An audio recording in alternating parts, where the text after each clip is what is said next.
Hi everyone, this V.Z Pro 3 channel. In this video, I'll be showing you a super easy way to use emoji on Windows 11.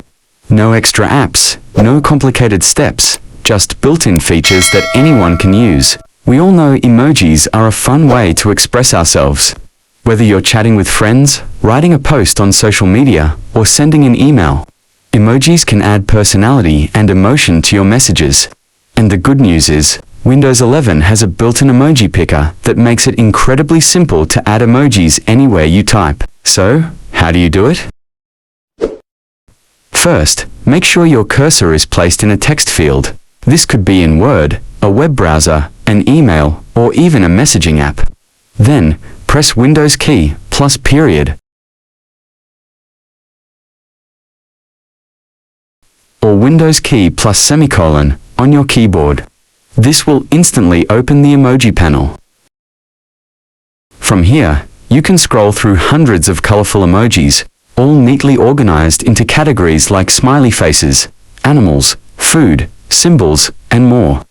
You can even use the search bar at the top to quickly find the emoji you're looking for. Just type in a word like smile or heart, and matching emojis will appear. But that's not all. The emoji panel in Windows 11 also includes K-emoji, which are expressive text-based faces like a wide variety of symbols, such as currency signs, arrows, and math symbols, and even GIFs, which you can send in supported apps to make your messages more dynamic. For certain emojis, especially those representing people, you can also choose different skin tone options to personalize your message even more. The best part, it's completely free, requires no downloads, and works anywhere you can type on your computer. Using emoji in Windows 11 is a simple yet powerful way to make your communication more expressive and fun. So go ahead, try it out in your next message or post.